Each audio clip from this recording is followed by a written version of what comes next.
Au sommet du 13 de ce 12 août, la commémoration de la Journée internationale de la jeunesse, rôle et place de la jeunesse dans la consolidation de l'état de droit et la promotion de la paix est le thème retenu. À l'occasion, des engagements ont été pris pour une meilleure insertion socio-professionnelle des jeunes. Crise au sein de la communauté musulmane du Burkina, la section ouest appelle les deux parties au dialogue. Elle s'est d'abord démarquée de cette crise avant de livrer son message de sortie de crise. La teneur dans un instant. Course à la Maison Blanche, Kamala Harris, sénatrice de Californie, est la colistière de Joe Biden. Et c'est une première dans l'histoire du pays de l'oncle Sam que le nom d'une femme noire apparaisse sur un ticket présidentiel.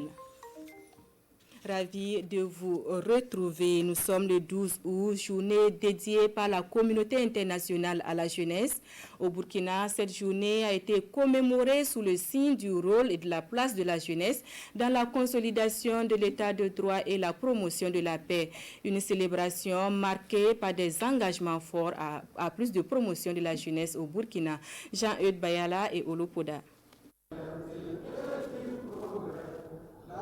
S'unir pour la recherche de la cohésion sociale et de la paix, contexte sécuritaire, humanitaire et sanitaire oblige. L'édition 2020 de la célébration de la Journée internationale de la jeunesse offre l'opportunité aux autorités de rappeler la nécessité et l'urgence d'agir avec la frange jeune de la société burkinabé pour plus d'action et d'engagement en faveur de la promotion du vivre ensemble. Il était important d'interpeller donc la jeunesse, de les exhorter à réfléchir sur ces deux contextes-là et à participer de façon citoyenne aux élections donc, qui vont venir, mais aussi de donner leur contribution, leur vision et pour la lutte donc contre l'insécurité dans notre pays. Le gouvernement reconnaît certes les efforts de contribution de la jeunesse burkinabé au développement de la mère patrie, mais sollicite encore plus d'investissement de sa conscientisation face à l'adversité du moment.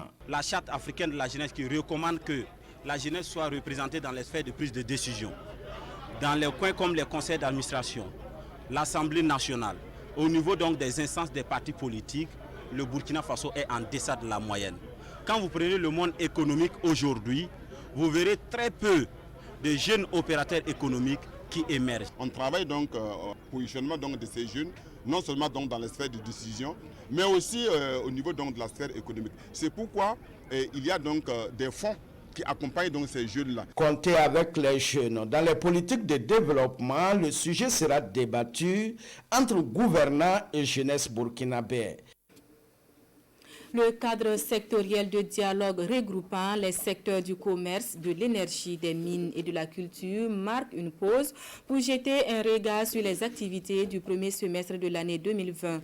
Un semestre difficile au regard de la crise sanitaire, mais le secteur a su faire preuve de résilience pour afficher des résultats satisfaisants selon les acteurs. Moussa Ouedraogo et Pascal Kane. Les secteurs du commerce, de l'énergie, des mines et des carrières, ainsi que de la culture, des arts et du tourisme ont été durement frappés par la crise du Covid-19. Mais ils ont fait preuve de résilience pour produire des résultats acceptables. C'est ce qui ressort de ce dernier cadre sectoriel de dialogue, transformation industrielle et artisanale. Malgré cette situation, il y a eu de la résilience. Les gens ont continué donc à bosser dans l'ensemble des secteurs. Vous avez pu constater qu'au niveau donc de l'énergie, il y a eu un gros travail qui a été fait, de telle sorte qu'il n'y a pas très longtemps, nous avons reçu un groupe électrogène d'une cinquantaine de mégas. Pour le privé, c'est essentiel, et comme pour les ménages, parce que c'est un facteur de production. Et on peut aussi noter du côté donc, du secteur minier la poursuite donc, de l'adoption de l'ensemble des décrets de textes d'application du code minier de 2015 et la volonté à continuer à faire bénéficier les entreprises privées de tout ce qui est, j'allais dire, service et bien à la consommation qu'on peut obtenir dans les mines. Si ces résultats sont satisfaisants au regard du contexte, les acteurs du domaine déploient tout de même la non-tenue de rendez-vous importants pour ce secteur d'activité et pour l'économie burkinabé en général. Il y a 3 rendez-vous manqués. Il y a le fait qu'il est difficile aujourd'hui d'organiser la Samaou, comme vous pouvez le constater. Et il y a le fait aujourd'hui qu'il est difficile d'organiser la SNC dans son format tel que cela se fait et draine beaucoup de monde. Et enfin, il y a le fait que nous sommes obligés donc, de ne pas organiser le CIAO. Et ce sont des moments importants qui permettent donc aux différents acteurs de ces secteurs-là d'être très dynamiques et de pouvoir avancer. Cette dernière revue du cadre sectoriel devrait également permettre aux techniciens des différents ministères d'analyser le projet de rapport d'exécution du PNDS afin d'apporter des idées pour la formulation du prochain référentiel de développement. Fonds dédiés au secteur culturel dans le cadre de la riposte au Covid-19, les acteurs semblent trouver la clé de répartition. 2 formes d'accompagnement ont été retenues, la relance du secteur culturel et la réparation du préjudice. Les directeurs régionaux en charge de la culture ont été conviés à Ouagadougou pour une rencontre d'information. Des précisions dans ce reportage de Amadou Ilboudo et Sekou Zongo. C'est une rencontre entre le comité de gestion du fonds d'appui aux acteurs de la culture et des directeurs régionaux de la culture, des arts et du tourisme. Une rencontre qui vise à informer les acteurs culturels et artistiques sur l'opérationnalisation du fonds octroyé par le gouvernement pour les soutenir au regard du Covid-19. Et pour ce faire, 2 forums d'accompagnement ont été retenus, à savoir la relance du secteur culturel et la réparation des préjudices. Le préjudice, c'est une perte sèche qui a été occasionnée, une dépense que vous avez engagée et que l'activité n'a pas eu lieu, que nous allons chercher à réparer. Cette réparation ne va pas être à 100%, nous allons contribuer à hauteur de 60%. Et la dernière étape consistera à la relance même du secteur par des appels à projets. Le dépôt des dossiers pour la candidature sur les préjudices débute le 12 de ce mois et prend fin le 25 août prochain. Toutes les filières culturelles sont concernées, mais plusieurs conditions doivent être remplies. D'abord, il y a les personnes physiques qui sont éligibles au guichet du BBDA. Et ici, le guichet de FDCT est consacré aux associations et aux entreprises culturelles. La condition à ne pas négliger, c'est qu'il faut être vraiment à jour vis-à-vis de la réglementation en vigueur. Pour les entreprises, par exemple, il faut présenter tout ce qui concourt à prouver la légalité de la structure. En cas de fausse déclaration, des sanctions seront prises contre les fautifs selon les responsables du fonds. 150 millions de francs CFA sont alloués à la réparation des préjudices sur les 1,250 milliard octroyés par le gouvernement du Burkina Faso. La mobilisation sociale face au Covid ne faiblit pas. La CEDEAO vient d'apporter sa contribution dans la lutte contre la pandémie au Burkina. Et c'est un lot de matériel médico-technique qui a été acheminé depuis le siège de l'espace communautaire. La réception et la remise du matériel ont été faites en présence de Urbain Benito Somé et Isia Kanana. La communauté économique des États d'Afrique de l'Ouest CEDEAO, aux côtés du Burkina Faso dans la lutte contre la pandémie à coronavirus. Une solidarité traduite à travers l'envoi de ce lot de matériel médical de riposte contre le Covid-19. Du matériel dispatché dans chaque pays membre de la CEDEAO depuis le Nigeria, à travers l'OAS, l'Organisation ouest-africaine de la santé. Pour Burkina Faso, il y a beaucoup de matériel pour protection individuelle. Il y a aussi le kit pour renforcement de capacité diagnostique, il y a le kit de diagnostic, il y a le kit de prélèvement, il y a aussi l'acro-gel, il y a 2 ventilateurs intensifs. Cet élan de solidarité est une réponse à l'appel lancé par le ministre de la Santé de l'espace communautaire dans la lutte contre cette pandémie. Une action humanitaire saluée par le gouvernement burkinabé. Vous avez tous pris connaissance des mesures que nous avons adoptées ensemble pour contenir la propagation de la maladie depuis l'ouverture des frontières. Donc nous avions besoin vraiment de cet appui-là.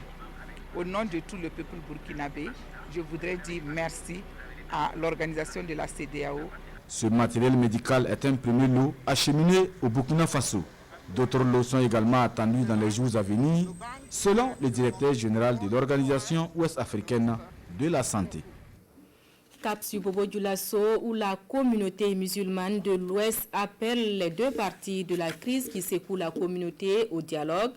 Les représentants de 10 sections provinciales se sont d'abord démarqués de cette crise avant de proposer des solutions pour une sortie de crise. Le point de la rencontre avec Kassoum Milogo et Ali Traoré. Ils sont tous responsables de sections provinciales de la communauté musulmane de l'Ouest du Burkina. Venus de 10 provinces, ils sont réunis ici à Bobo Dioulasso pour échanger sur la crise que traverse cette institution religieuse, notamment à son sommet. Nous ne sommes pas d'accord avec ce qui se passe actuellement au niveau de la communauté musulmane. Ça ne fait pas l'honneur de l'islam. Nous demandons qu'ils essaient et puis nous viendrons vers eux pour dire notre version des choses. Nous attendons l'entente parfaite de toute la communauté musulmane pour que nous on puisse travailler avec ce que Dieu nous a dit dans le Coran et le prophète Mohammed nous a dit dans son hadith. Une rencontre qui a permis à ses participants de livrer le contenu de leur message à l'endroit des parties en conflit au sein de la communauté musulmane. Il faudrait également, dans une certaine mesure, que les autorités religieuses et coutumières se démarquent de la politique, qui crée trop souvent des divisions communautaires. Il est souhaitable qu'elles œuvrent ensemble pour l'unité et la paix du Burkina Faso. Les vertus de tolérance, de fraternité, de paix ont toujours été prônées par les religions. Il faut s'en conformer dans les paroles et actes pour ne pas perdre la valeur intrinsèque de fidèles croyants en Dieu, de la miséricorde et de la concorde.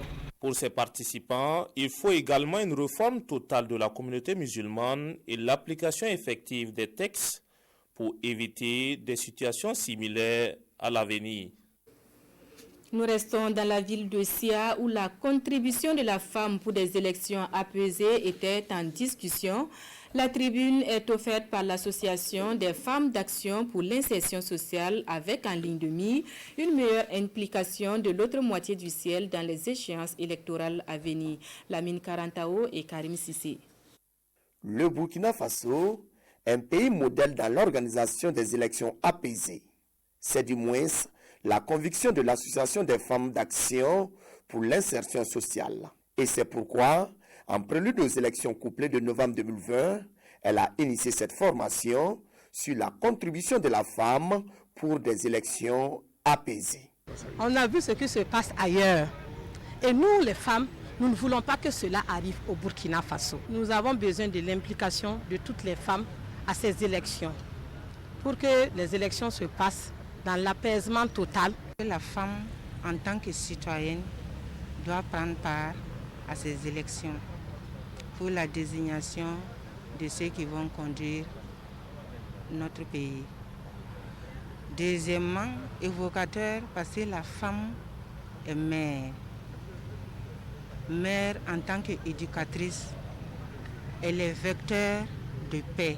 Et pour mieux cerner le rôle qu'elles doivent désormais jouer pour des élections apaisées, les participantes, au nombre d'une centaine, vont échanger à bâton rompu avec les formateurs autour de 4 modules. Le premier module s'articulera sur le cadre juridique de l'organisation des élections au Burkina Faso. Et le deuxième module abordera le thème du processus électoral dans notre pays. Et enfin, nous allons donc revenir sur les enjeux et les défis des élections de 2020. Et nous allons finir sur la contribution des femmes pour l'organisation des élections apaisées. Il est attendu des participantes qu'elles prêchent la bonne parole une fois de retour dans leurs différentes associations. De Bobo Dioulasso, nous mettons le cap sur Kaya pour le suivi de la campagne agricole et nous allons sur les pas du ministre de tutelle. Salifou Ouedraogo était dans des exploitations agricoles des villages de Tiwega et Sera, le pool de la campagne avec Martin Ouedraogo et Jacques Ouedraogo. Le ministre de l'Agriculture et des Aménagements hydrauliques visite les champs des villages de Tiwega dans la commune de Kaya et de Sera dans la commune de Bousma. Cette visite, selon le ministre de l'Agriculture, s'inscrit dans le cadre de la deuxième phase de suivi de la campagne agricole. Et dans la région du Centre-Nord, le ministre Salifou Ouedraogo se réjouit de l'évolution de la saison des pluies. Nous avons vu quand même des champs avec des cultures qui se portent très bien.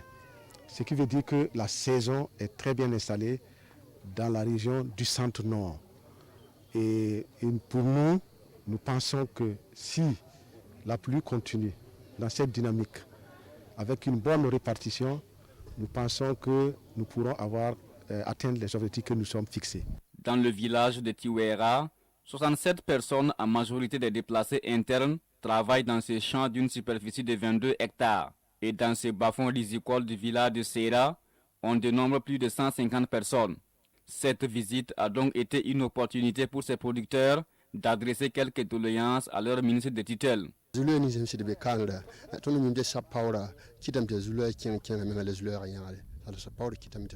Les deux problèmes majeurs que nous rencontrons sont essentiellement la rareté des pluies à un certain moment de la saison et surtout le manque d'intrants. Si on nous apporte de l'aide à ce niveau, alors tout ira bien. Ces producteurs bénéficient déjà de l'accompagnement du projet Nertamba. Toutes ces réalisations ont été rendues possibles grâce aux interventions du dit projet. Au niveau de la région du centre-nord, nous avons mis un accent essentiellement dans les bas-fonds, mais aussi sur les hautes-terres. Et au niveau des bas-fonds, avec l'initiative, nous avons pu en tout cas les accompagner à labourer l'ensemble des bas-fonds que nous avons aménagés depuis 2016 à maintenant. Ça fait près de 2000 hectares au niveau d'ici qu'on a accompagné à labourer. Après le centre-nord, le ministre de l'Agriculture et son équipe déposent leurs valises à Fadan Gourouma dans la région de l'Est pour la même mission. Nous nous restons dans le centre-nord qui reçoit de quoi améliorer le taux de mécanisation agricole. 3 tracteurs ont été remis aux producteurs de la région. Un geste du projet Nertamba. Le reportage porte toujours la grippe de Martin Ouedraogo et Jacques Ouedraogo. Le projet Nertamba vole au secours des producteurs agricoles de la région du centre-nord. À travers cette cérémonie, le projet octroie 3 tracteurs au profit des coordinations provinciales du BAM, du Namentenga et du Sanmatenga, au grand bonheur des bénéficiaires. On est vraiment très content de recevoir ces tracteurs. Bon, ces tracteurs, ça va nous permettre d'accroître la production plus qu'avant.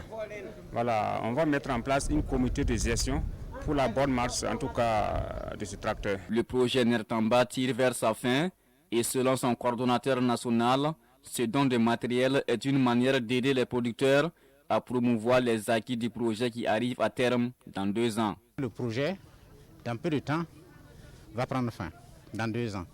Mais il faut préparer les chambres à prendre la relève, à avoir toujours des ressources pour pouvoir continuer à donner le service que le projet fait chaque année en labourant, en accompagnant les producteurs dans les rizières et sur les hautes terres. Pour le département en charge de l'agriculture, cette remise de tracteurs est une étape importante dans le processus de mécanisation de l'agriculture au Burkina Faso. Nous sommes en train d'acquérir d'autres tracteurs en grand nombre important pour que le Burkina puisse effectivement décoller de façon structurellement son agriculture et pouvoir faire face aux besoins de la population.